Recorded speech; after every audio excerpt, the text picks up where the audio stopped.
Once upon a time, there was a prince named Kofi whose family held power over many regions. Though he lived in a palace with silver gates and polished floors, Kofi felt empty. Day after day, he saw courtiers smile politely, but he wondered if anyone would love him for who he was, not his crown. He decided to leave his fine clothes behind and test a bold idea: to live as a poor delivery man and discover true love. At dawn, Kofi donned a simple tunic and sandals, took only a small pouch with a few coins, and slipped past the palace gates. The guards thought he was a servant in a hurry. He walked until he reached the bustling town of Adehye, where merchants shouted offers and children chased kites. He sought work and found a delivery service run by a kind man named Kwame, who hired him for a modest wage. On his first day, Kofi met Alma, who ran a humble herb and remedy shop. Alma had eyes like warm earth and a spirit that shone even in worn clothes. She greeted customers with respect and asked them about their lives as she prepared poultices. Kofi delivered her packages: dried leaves, fresh roots, and jars of honey. He noticed the way she paused to comfort an elderly woman or gave free advice when someone had no coin. He admired her sincerity and felt a spark of hope. Each morning, Kofi rose before sunrise to deliver parcels. He traveled dusty roads, balancing heavy bundles on his head or pushing a battered bicycle. He greeted villagers who welcomed him with small gifts: a bowl of porridge, a handful of peanuts, or a piece of advice. He learned local songs and sometimes joined in laughter around a fire. In the afternoons, he helped Alma fetch water and gather herbs. They worked side by side, he chopping roots, she mixing brews. They talked about dreams: Alma's longing to heal her sick mother and build a community garden, Kofi's wish to know life beyond palace walls. But shadows arose. A rival merchant, Yah, envied Alma's growing reputation. He whispered to townsfolk that the delivery man was stealing from clients or selling herbs at secret prices. Rumors spread like wildfire. Alma's customers hesitated. Kofi confronted Yah, offering himself as a witness if needed, but the rumor persisted. Alma, though trusting Kofi, worried that association with scandal could harm her dreams. At night, Kofi sat alone under the star-studded sky, thinking of his life. He missed the palace comforts, but felt alive in hardship. He remembered his mother's lullabies and his father's stern lessons on duty. He realized love required sacrifice. He resolved to stand by Alma, even if it meant losing the safety net of his title. Kofi confided in his friend Temba, a messenger who did not know Kofi's true identity. Temba warned, secrets can hurt. If you love Alma, you must trust her with truth eventually. Kofi agreed, but delayed the confession, wanting to be sure Alma's feelings were genuine. He continued his humble role, cherishing each smile from Alma. As weeks passed, Alma and Kofi shared small joys: climbing a hill to watch sunrise, collecting wild honey from baobab trees, dancing at village celebrations. Kofi learned Alma's favorite song and sang it softly as they walked. Alma saw kindness in his eyes and felt her heart stir. She spoke of her mother's illness and how she saved coins to pay healers. Kofi helped discreetly, paying for medicine with his hidden pouch of gold when Alma was away. He felt deep joy in giving, though he feared she would be hurt by the secret.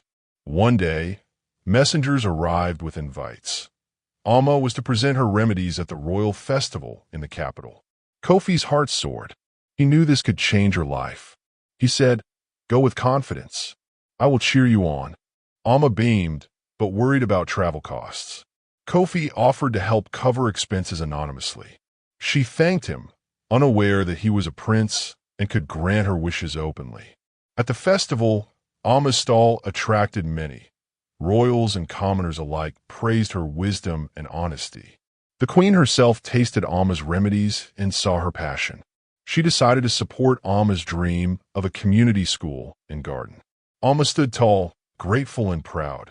Meanwhile, Prince Mensa, Kofi's brother, attended the festival with advisors. He noticed a delivery man traveling behind Amma's group. He recognized Kofi by a familiar gait and mannerism. He confronted Kofi. "Why hide?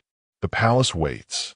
Kofi replied softly, "I seek love that sees my heart, not my name." Mensa warned him of potential scandal, but kept the secret for now. During celebrations, a courtier spoke of a mysterious helper funding Amma's journey. Rumor linked the delivery man to royal favor. Amma overheard whispers. Could he be of high birth? Confused, she wondered if her achievements were due to luck or lineage. She felt uneasy, fearing her merit would be dismissed if tied to royalty. That night, Kofi approached Amma in the quiet garden lit by lanterns. He spoke, "Amma, I must tell you the truth. I am Prince Kofi. I came to know your heart without my title. I hope to love you for yourself." Amma's breath caught. She stepped back. "Why did you hide?" "My work, my dreams. I believed in myself. Now I wonder if the palace will claim my achievements." Amma wandered alone by a river, reflecting. She thought of Kofi's kindness and sacrifice. She realized that, even if he were a pauper, she would have loved him for his heart. But she also felt hurt at deception. She wondered how to reconcile love with trust broken. She sought advice from her grandmother, who said, "Truth is the root. Love must grow from it. Forgive if the heart is true." Amma returned to the palace courtyard where Kofi waited. She spoke, "I forgive you, for your heart showed honesty and care." Kofi knelt. "My love for you is real. I will step down from my title if you wish, but I hope we can walk together, sharing both worlds." Amma smiled through tears. The king and queen met Amma. At first, they questioned her motives, but Amma spoke of her passion and vision. She proposed to start a school in the palace gardens, open to all children, with Kofi's support. The queen, moved by Amma's humility and wisdom, approved. The king praised Kofi's courage to step among his people and find true love. Amma and Kofi married under a great baobab tree, symbolizing deep roots and strength. They ruled with empathy. Kofi consulted villagers directly. Amma advised on health and education. The kingdom flourished. Their story spread beyond borders. A prince who forsook wealth to find love, and a healer who rose by her skills and spirit.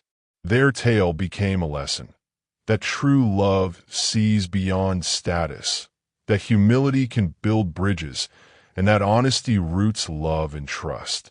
And so, under the watchful stars, their journey reminded everyone that life's true treasures are found when we look beyond the surface and listen with our hearts. After the celebration, life in the palace settled into a new rhythm.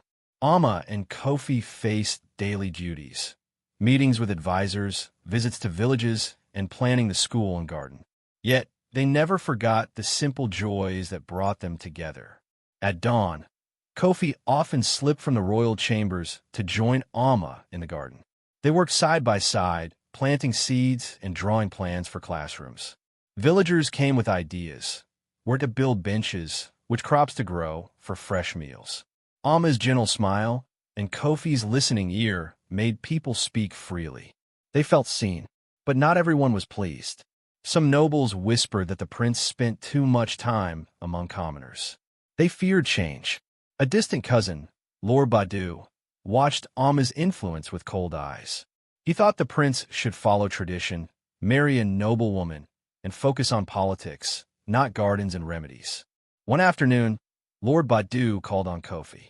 In the ornate hall, Badu said, "Brother, the kingdom needs your attention. Reports speak of unrest in border regions. Your people need you as prince, not a gardener." Kofi replied calmly, "I know duty calls, but caring for our people's health and minds is also duty. A strong kingdom grows from its roots." Badu narrowed his eyes, but left without argument. Meanwhile, Amma faced challenges in her school. Some parents doubted sending daughters to learn beyond chores, saying it clashed with custom. Amma listened patiently, sharing stories of women healers and leaders in past times. She gathered respect by showing results. Children who learned reading helped elders record stories. Those who learned to plant new vegetables improved village meals. One evening, Amma